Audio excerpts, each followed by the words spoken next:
भाइयों का स्वागत, अभिनंदन। और आज आज़ादी का 78वां जो उत्सव कल हमने मनाना है, उसकी पूर्व संध्या पर मैं आज आप सबके बीच में पहुंचा हूं। भारतीय जनता पार्टी की लगातार हरियाणा प्रदेश में 10 वर्षों से सरकार और देश के लोकप्रिय प्रधानमंत्री नरेंद्र मोदी जी का जो नारा सबका साथ, सबका विकास, सबका प्रयास और सबका विश्वास, इसको मजबूत करते हुए हरियाणा सरकार ने काम किए। हरियाणा सरकार ने समान विकास को 90 की 90 विधानसभाओं में करने का काम किया। हमारे लोकप्रिय मुख्यमंत्री नायब सिंह सैनी जी ने हरियाणा प्रदेश के किसानों की सभी 23 फसलें MSP पर खरीदने की गारंटी, पहला प्रांत हरियाणा ऐसा बना है जो किसान के द्वारा उगाई गई अपनी सभी फसलों को MSP रेट पर खरीदने वाला प्रांत बना है। हरियाणा प्रदेश में सबसे ज्यादा रोजगार युवाओं को देने वाला प्रांत हरियाणा बना है। 1,45,000 नौकरियां हरियाणा सरकार में मेरिट के आधार पर, बगैर पर्ची खर्ची के, योग्यता के आधार पर देने का काम हमारे नायब सिंह सैनी मुख्यमंत्री जी ने करने का काम किया है। हमारे प्रदेश के मुख्यमंत्री नायब सिंह सैनी जी ने महिलाओं के लिए 500 रुपये का गैस का सिलेंडर अभी जिसको हमने लागू किया है। हमारे 1,20,000 ऐसे कर्मचारी जो काफी लंबे समय से नियमित होने की उम्मीद में थे, उन सबको पक्का करने का काम किया है। हमारी सरकार ने किसानों का जो आपदा प्रबंधन में कोई नुकसान होता था, प्राकृतिक आपदा में जो नुकसान 12,000 रुपये किसान को मिलता था, उसको बढ़ाकर 15,000 रुपये किया है। ऐसी अनेक योजनाएं गरीब कल्याण की चलाकर गरीब का हक गरीब के घर तक पहुंचाने का काम हमारी नायब सरकार ने किया है। इसलिए आज पूरे हरियाणा प्रदेश का जन जन का मन बना है कि आने वाले इस विधानसभा चुनाव में तीसरी बार हरियाणा प्रदेश में भारतीय जनता पार्टी की स्पष्ट बहुमत की सरकार हरियाणा प्रदेश की जनता चुनने का काम करेगी। लोकसभा चुनाव में करीब हरियाणा की आधी सीटों में भाजपा जीती, विधानसभा चुनाव में इतना सुधार हुआ है। लोकसभा चुनाव के बाद जिस प्रकार से हमारे नए मुख्यमंत्री नायब सिंह सैनी जी ने नए विजन के साथ काम शुरू किया है, उसके बाद आप सब ने देखा होगा आज हरियाणा में काफी वातावरण चेंज हुआ है। और लोकसभा चुनाव में भी जो हमने 44 सीटें जीतने का काम किया था, इस विधानसभा चुनाव में 25% की बढ़ोतरी इस लोकसभा के चुनाव में अब तक हमारी वोटों की हो चुकी है। और हमें यह लगता है कि आने वाले इस विधानसभा चुनाव में स्पष्ट बहुमत की सरकार भारतीय जनता पार्टी की बनेगी।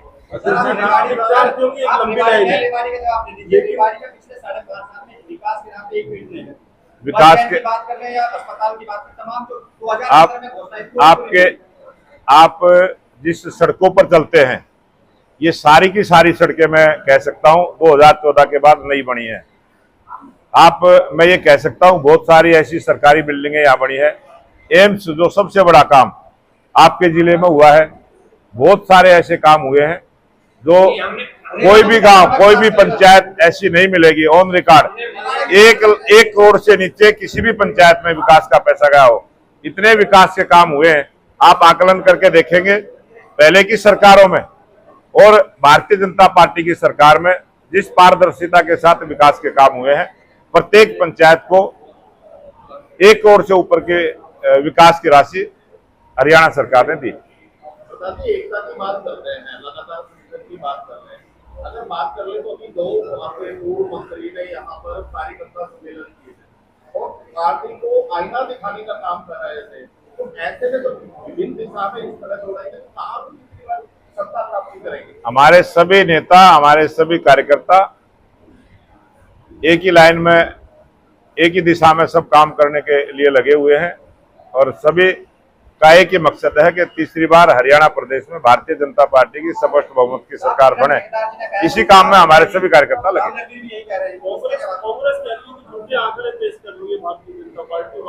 कांग्रेस पार्टी ने हमेशा झूठ बेचने का काम किया है और काट की हांडी एक बार चढ़ती है। वो इस लोकसभा चुनाव में जिस प्रकार से संविधान को हाथ में लेकर उन्होंने झूठ बोलने का काम किया, जिस प्रकार से मंचों पर सार्वजनिक सभाओं पर उन्होंने बोलने का काम किया कि भाजपा आएगी, संविधान को खत्म करेगी।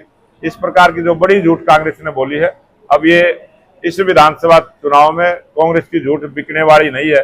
और कांग्रेस का जो शासन चौधरी भूपेंद्र सिंह हुड्डा का रहा है, उस समय में जिस प्रकार से जातिवाद, क्षेत्रवाद, अराजकता का माहौल हरियाणा प्रदेश में था, उसको जनता भूली नहीं है। जिस प्रकार से मिर्चपुर जैसे कांड हुड्डा राज में हुए थे, वो देश की जनता भूली नहीं है।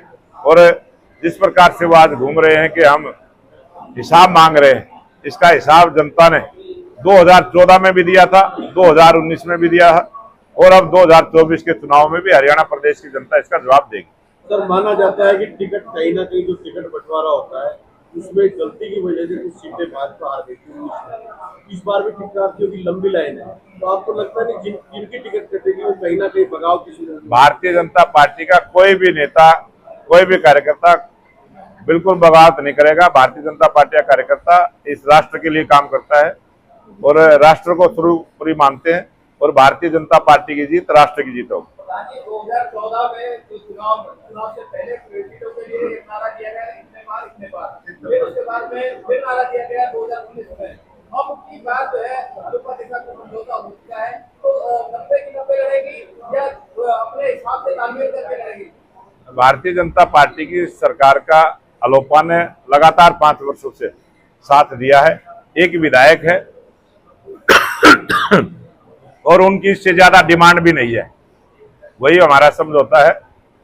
और अब की बार हमारा यही नारा है, हरियाणा में तीसरी बार नायब सरकार और हरियाणा में स्पष्ट बहुमत की भाजपा की सरकार।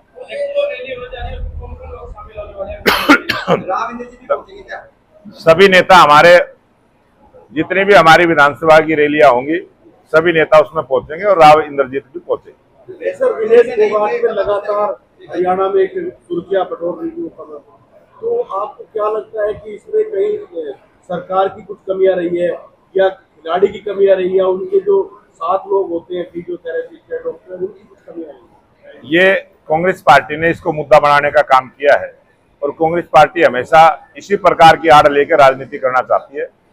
और भारतीय जनता पार्टी की सरकार ने, आपने देखा है जब अटल बिहारी वाजपेयी जी देश के प्रधानमंत्री बने, हमारे खिलाड़ियों की मेडलों की संख्या बढ़ी। बीच में 10 वर्ष कांग्रेस का शासन रहा, मेडलों की संख्या घटी। ऑन रिकॉर्ड है, आज टेक्नोलॉजी का जमाना है, आप सब डिजिटल माध्यम से इसकी जांच भी कर सकते हैं। और 2014 के बाद सबसे भारतीय जनता पार्टी की सरकार देश में है। जितने भी गेम हुए हैं, खिलाड़ियों की मेडलों की संख्या बढ़ी है। उसका एक ही कारण है, खेल नीति जो हमने बनाई, खिलाड़ियों को जो सम्मान देने का काम किया, खिलाड़ियों को वो सुविधाएं देने का काम किया जो अंतर्राष्ट्रीय स्तर पर एक खिलाड़ी को मिलनी चाहिए। उस प्रकार की सुविधाएं हमने खिलाड़ियों को दी है और हमने खिलाड़ियों का सम्मान किया है।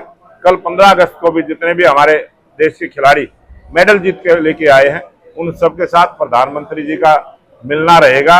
और प्रधानमंत्री जी जब भी गेम होते हैं या गेम होने के बाद जब खिलाड़ी वापस आता है, सबको मोटिवेट करने का काम करते हैं। हमारी सरकार ने खिलाड़ियों का सम्मान किया है और आगे भी करेगी। नामांकन आपसे शुरू हो गया राज्यसभा में, करीब एक जैसे ही विधायक है, कहीं लगता है कि बीजेपी को इस बार भी क्रॉस वोटिंग के सहारे की उम्मीद है? भारतीय जनता पार्टी के पास फुल बहुमत है, पूरी संख्या है, और जो राज्यसभा की सीट है वो भारतीय जनता पार्टी जीतने का काम करेगी।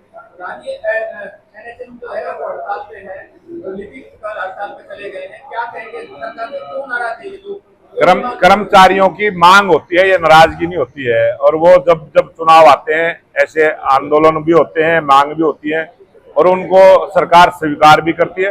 और हमने बहुत सारे कर्मचारियों की मांगों को पूरा किया है, जिनकी बची है उनको भी पूरा करने का काम करें। बीजेपी को कहां खड़ा पाते हैं? पिछली बार 75 पार का नाम है, इस बार अब की बार भाजपा की सरकार, स्पष्ट बहुमत की सरकार हरियाणा प्रदेश में, हरियाणा प्रदेश की जनता के आशीर्वाद से बनेगी। कोई गिनती काउंट नहीं करेंगे बगैर, पता नहीं हरियाणा प्रदेश की जनता जिस प्रकार से 1987 में कांग्रेस पार्टी के पास 5 की संख्या रही थी, 4 कांदिया थे, एक उनको पानी देने वाला था, हो सकता है कांग्रेस इसी हालत में 10 से नीचे पहुंच जाए।